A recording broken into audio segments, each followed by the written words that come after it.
Continuando o nosso estudo acerca da responsabilidade da administração pública, como que ela funcionou aqui no nosso direito brasileiro? No Brasil, a gente não passou pela fase da irresponsabilidade do Estado. Mesmo na falta da disposição legal específica, a tese da responsabilidade do poder público sempre foi aceita como um princípio geral e fundamental de direito. Mas há todavia quem sustente que essa ideia de plena irresponsabilidade do Estado dominou no Brasil colônia. Lá na Constituição do Império, em 1824, dentro do seu artigo 178, número 29, estabelecia que os empregados públicos são estritamente responsáveis pelos abusos e omissões praticados no exercício de suas funções e por não fazerem efetivamente responsáveis aos seus subalternos.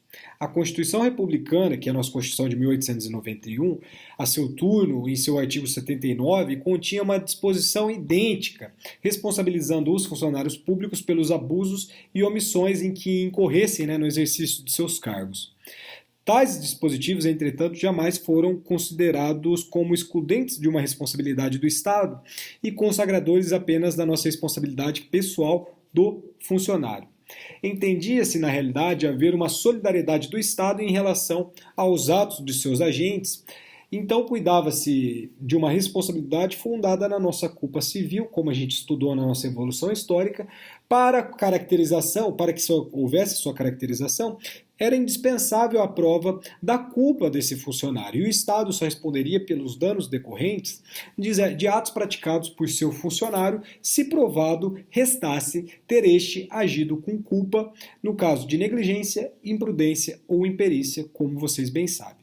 A gente avança para o Código Civil de 1916 e dentro do artigo 15 do Código de 16 ele dizia que as pessoas jurídicas de direito público são civilmente responsáveis por atos dos seus representantes que nessa qualidade causarem danos a terceiros, procedendo de modo contrário ao direito ou faltando ao dever prescrito em lei, salvo o direito regressivo contra os causadores do dano. Olha que importante isso. Mas essa redação ela tem um pouco de ambiguidade, o que ensejou, na verdade, uma controvérsia inicial, e a melhor doutrina acabou afirmando o entendimento no sentido de ter consagrado a culpa como fundamento da responsabilidade civil do Estado.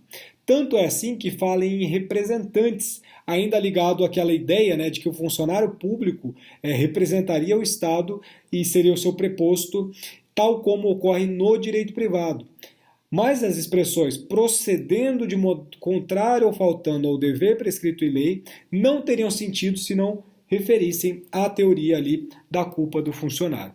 Então, embora o Código Civil de 1916, dentro do seu artigo 15º, enfim, do seu artigo 15, tenha disciplinado a responsabilidade civil do Estado, com base nos princípios e normas do seu artigo 1521, inciso 3º, ela disciplinava, dentro do 1521, a responsabilidade civil no direito privado, como a gente já falou aqui, e estabelecia uma diferença de regime no direito privado e no direito público.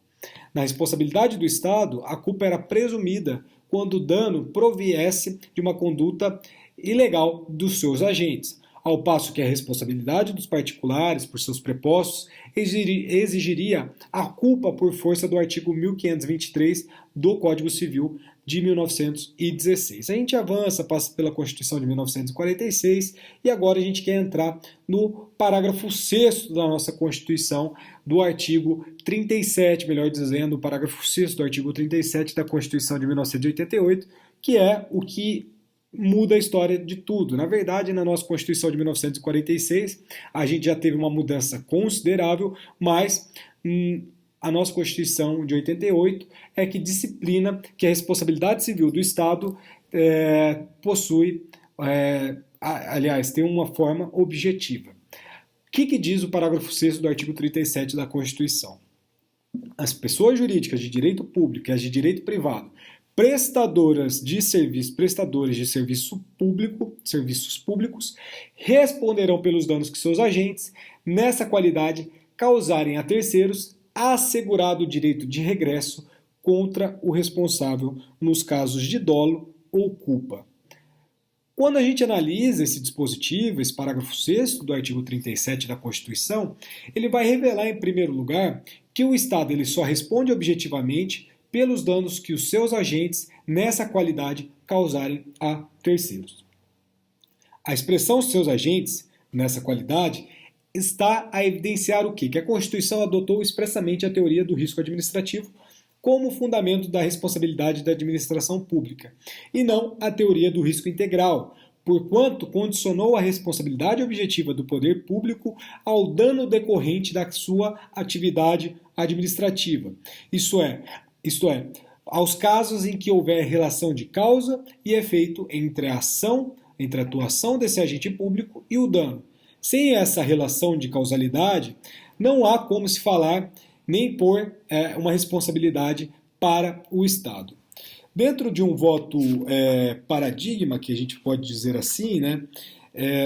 Enfim, já no início da década de 1990, a gente tem um posicionamento extremamente interessante que vai nos indicar que isso dentro do recurso extraordinário 130.764 do Paraná, que é de 1992, eu estou tentando aqui achar esse julgado, vamos ver se eu encontro aqui, porque de fato ele é muito interessante.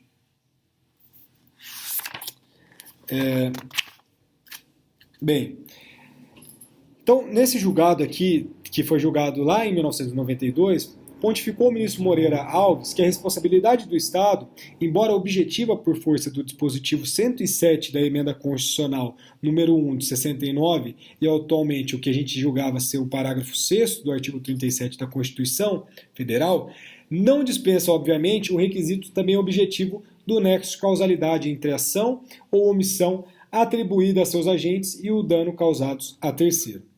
Isso já era desde a Constituição de 1946, conforme a nossa Corte Suprema já tinha reiteradamente decidido.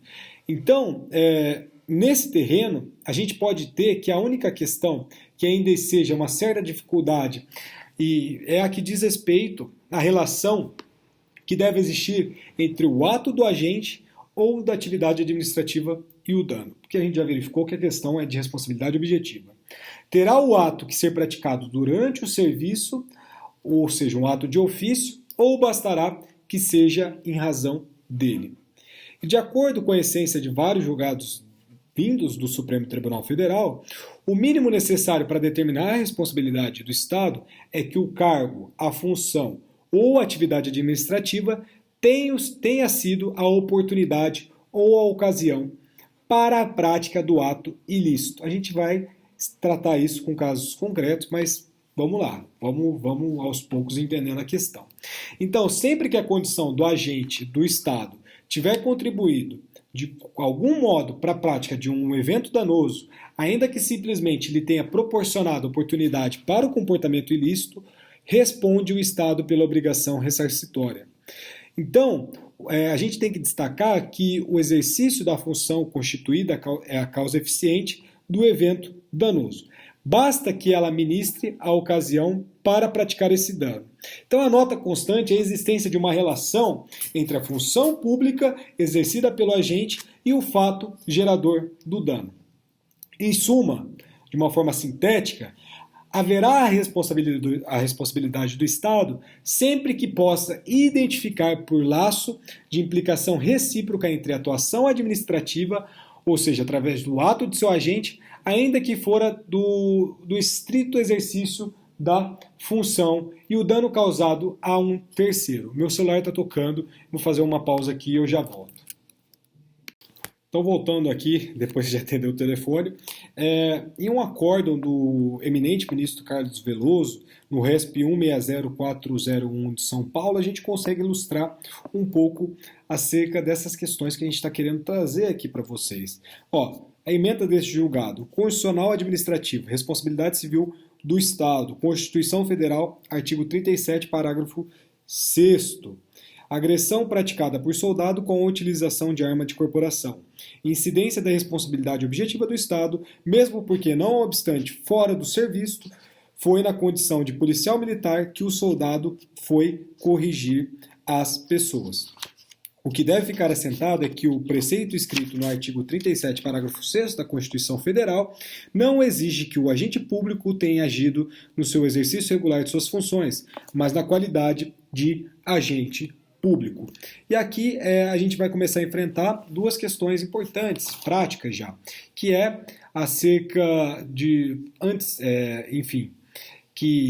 primeiro, que não basta, portanto, emergir para a responsabilidade do Estado que esse ato ilícito tenha sido praticado por um agente público, mas é também preciso que a condição desse agente estatal tenha contribuído para a prática do ilícito, ainda que simplesmente proporcionando a oportunidade ou a ocasião para esse comportamento ilícito. A contrário senso, o Estado ele não poderá ser responsabilizado se o ato ilícito, embora praticado por esse servidor, não se encontrava nessa qualidade de agente público. E mais recentemente, através do RESP 363-423 de São Paulo, o relator ministro Carlos Brito decidiu que, através desse recurso extraordinário, que o Supremo Tribunal Federal ele voltou a posicionar-se nesse sentido. Nesse caso, desse recurso extraordinário, cuidava-se de um policial militar em período de folga que vivendo um momento ali de desacerto sentimental com a mulher, com o qual mantinha um relacionamento amoroso e sentindo-se desprezado por ela, utilizou-se da sua arma da corporação e contra ela desferiu tiros. Os ministros que integram a primeira turma do STF, após considerações sobre esse caso, decidiram de forma unânime através dessa emenda que eu vou passar para vocês. Responsabilidade civil do Estado, lesão corporal. Disparo de arma de fogo pertencente à corporação policial. Policial militar em período de folga. Nessa contextura, não há que se falar em responsabilidade civil do Estado. Recurso extraordinário conhecido e provido.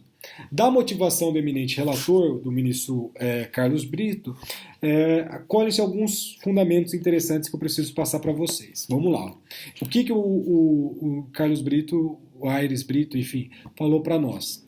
Não vislumbro na espécie um indispensável nexo de causalidade entre a conduta do policial e o dano sofrido pela mulher. Ele não estava no exercício de sua atividade funcional, nem dessa condição se arvorou para agredir a mulher. Não estava em missão policial, nem agia em período de folga em defesa da sociedade. Sua conduta estava impregnada no sentimento pessoal, o sentimento que nutria pela mulher. Moveu exclusivamente a sua singularidade pessoal. Não praticou qualquer ato administrativo por estar a conduzir bem ou mal sua vida pessoal, seus interesses privados, seu deslize emocional, o desequilíbrio de sua conduta, não autoriza ou impor ao Estado o dever de indenizar a vítima sob o fundamento de estar patenteada a sua responsabilidade objetiva.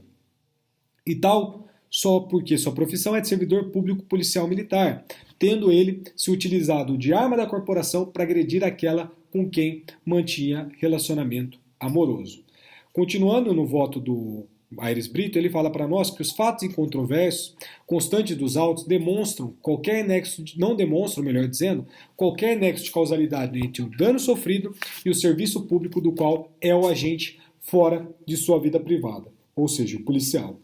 O Estado não pode responder por dano causado por alguém que não é seu agente ou que, embora o seja, não esteja quando da prática do ato que deu causa ao dano no desempenho das atribuições do seu encargo, função ou emprego público. Francisco Campos referira já a hipótese em que um agente postal, defrontando com seu desafeto no guichê do correio, desfeche-lhe um tiro. O ato não pode ser atribuído ao mau funcionamento do serviço e muito menos ao seu funcionamento normal. Trata-se de ato inteiramente pessoal, inimputável ao serviço. Assim, não atuando o agente público nessa qualidade, e aqui destaca por qualidade, o dano que causar a terceiro decorre da sua vida privada e a sua responsabilidade é pessoal e logo é regida pelo direito civil. Então, em conclusão, o mínimo necessário para determinar o que a gente vai chamar de responsabilidade estatal ou a responsabilidade civil, o que vai determinar o que é uma coisa ou outra, é que o cargo, a função ou a atividade administrativa tenha sido a oportunidade para a prática desse ato ilícito. E mais, a ação ou omissão não necessita ser determinado de determinado agente, melhor dizendo. Ou seja, o que eu quero dizer com isso? É a ação ou omissão do Estado e o dano é causado pelo órgão, pelo serviço, pela atividade da administração pública, não sendo necessário apontar, como a gente já ressaltou, qual ou quais os agentes que o produziram. Outras vezes, essa responsabilidade resultará da circunstância de exercer o Estado atividade perigosa ou por ter a guarda de coisas e pessoas perigosas, como a gente vai verificar agora em duas questões, que é a questão da bala perdida e da exclusão da responsabilidade estatal. Mas eu vou separar esse vídeo novamente para a gente tratar aqui desses exemplos práticos, para não ficar um vídeo longo novamente. Já voltamos.